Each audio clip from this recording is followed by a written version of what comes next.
See what happens to bad children, said the young Nazi. Now, boys and girls, don't be so foolish. Tell the truth. I'm going to stay right here with you until one of you speaks up. I'm in no hurry. I can wait all day, all night, forever. He put his feet up on a chair, drew a pipe out of his pocket, lighted it, and puffed away. The clock ticked, tock, tick, tock, endlessly, and we sat there with our mouths closed, hardly daring to move. I'm sure we were all thinking of Sister Gabrielle, the Jewish children, the cave, Henri, and wishing it were all over.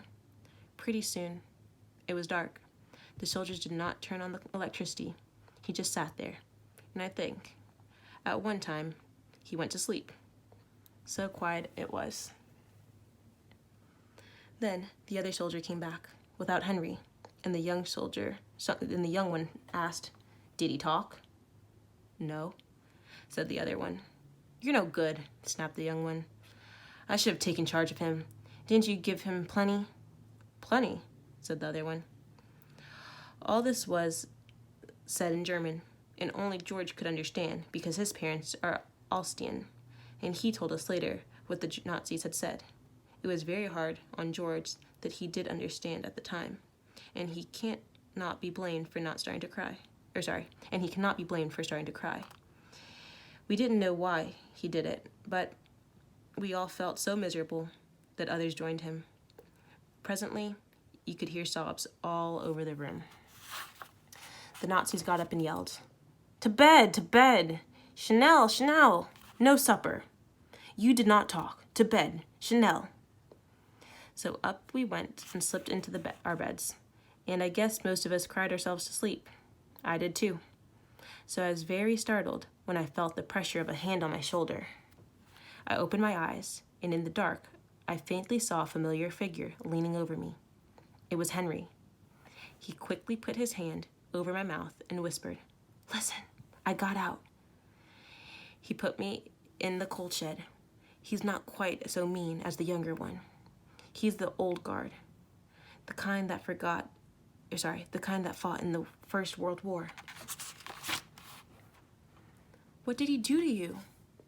"He shook me like a plum tree, saying all the while, 'I'm going to thrash you with 1 inch of your life, and then we will see if you won't find your tongue.' When we got to the coal shed, he threw me in and locked me up. I heard his footsteps going up the hill. I was so afraid those in the cave would make a noise and he would discover them." "How did you get out?" "My good scout knife.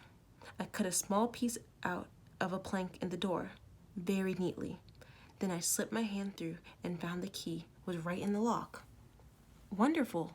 Did you go to the cave?" "No, I didn't dare. I didn't know where the Nazis were, and I figured out if they came to look for me and didn't find me in the coal shed, it would be better for them to see me coming out of the house and not search for me in the hills.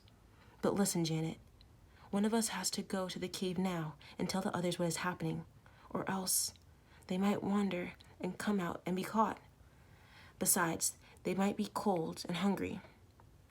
"We're cold and hungry too. We've had no supper," I said.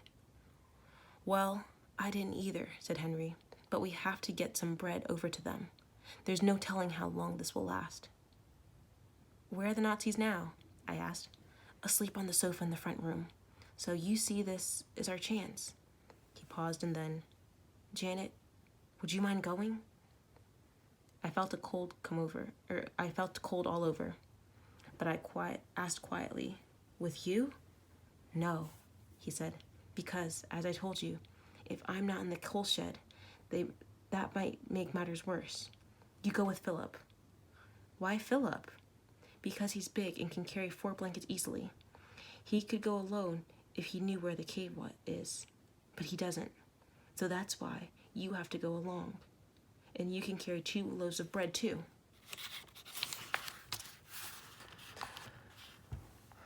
I said, "Suppose they counted the loaves already."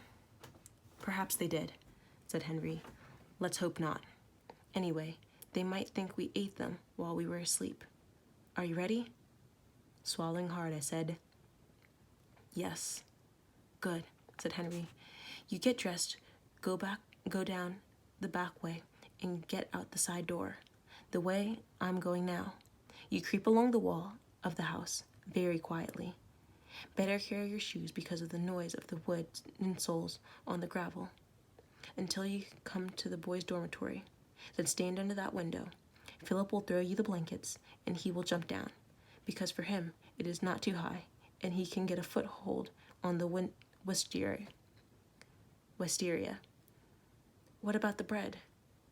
"I'll get it when I go down now and leave it outside, under the boys' dormitory window. Ready?" I said. "Suppose they wake up when you go to the kitchen?" "I have to take a chance. Those in the cave have to eat." "Suppose," I said again, "they wake up later and catch us, Philip and me." Suppose, retorted Henri impatiently. "If you don't want to go, say so. I'll ask Denise." Was I mad? But I kept my peace. Henri seemed so nervous. Nevertheless, what a relief when he added, "It's all fixed, Miss Suppose. George is to hang a white handkerchief at the boys' window. It will rain there as long as the coast is clear." I bit my lip not to interrupt with, "and if—" Luckily, Henri went on, "If you don't see the hanky, watch out. It means they are roaming abroad. And if they are, I have no suggestion. Use your wits. The only watchword, no matter what happens, no matter the cost. Don't betray. All set?" "Yes," I said firmly. I didn't want to hear the name of Denise mentioned again. But as Henri got up, he gave me a friendly sharp poke in the rib with his elbow, and I felt ready to face all the Nazis in the world. There is not much to say about our getting to the cave. It went like clockwork. I got dressed, went down and back way, holding my shoes in my hand, got out the side door, and crept along the wall barefooted. And no sooner had I reached the boys' dormitory window than 4 blankets came down on my head, one after the other. Before I had disentangled myself, Philip had slipped down.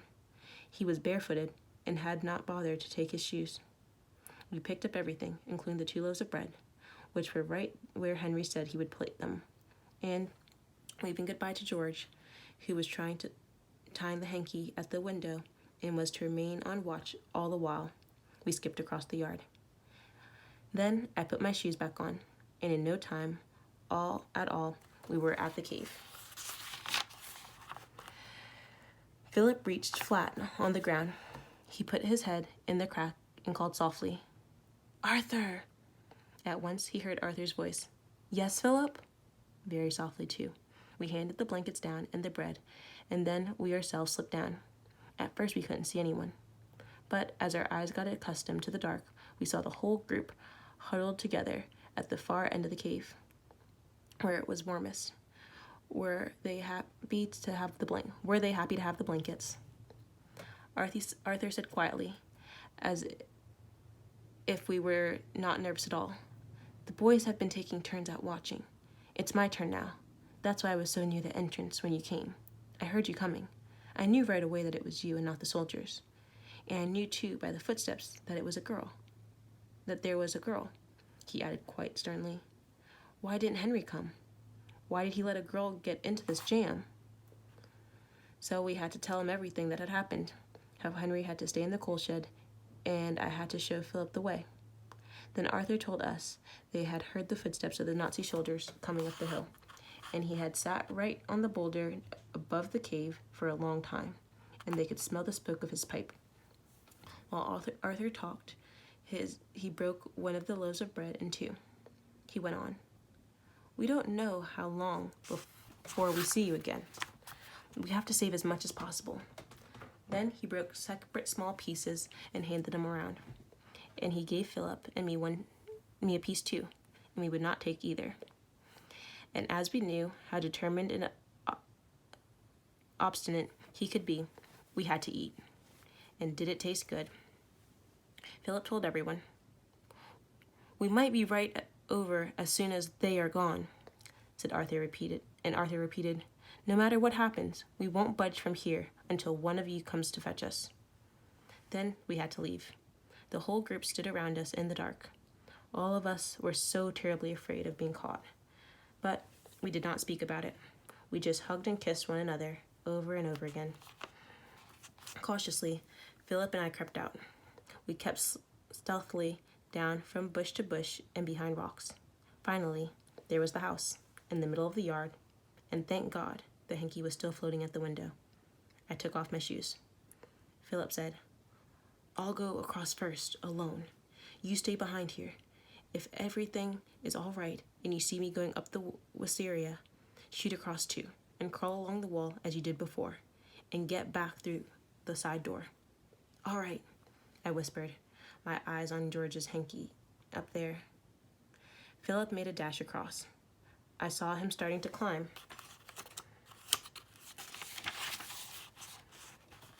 The wisteria, and I shot across it too. But as I did, off went the hanky. I crashed against the wall.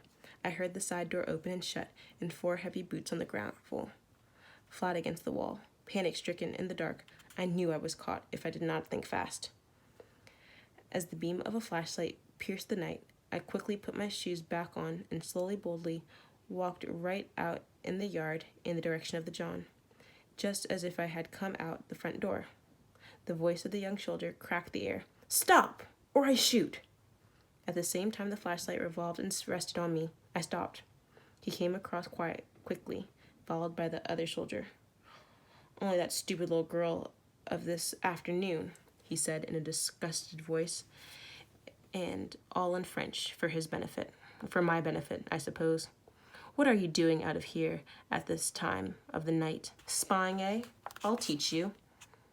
He grabbed me roughly by the arm and pushed me toward the side door. Heavens! I didn't want him to start questioning me, so I struggled like mad, pointing to the John all the time. The old soldier said, "She probably was just going to the John." "Well, ask her," said the young Nazi. "See if you can get more out of that girl than you did that boy." At once, I started to yell. "Shut up," bawled the young soldier, dropping me like a hot potato. Whereupon, I ran full speed to the John, and there I stayed quite a time. And when I came out, I walked proudly right in the open past the Nazis who were talking. Dawn had come. I went upstairs and tumbled into bed at last.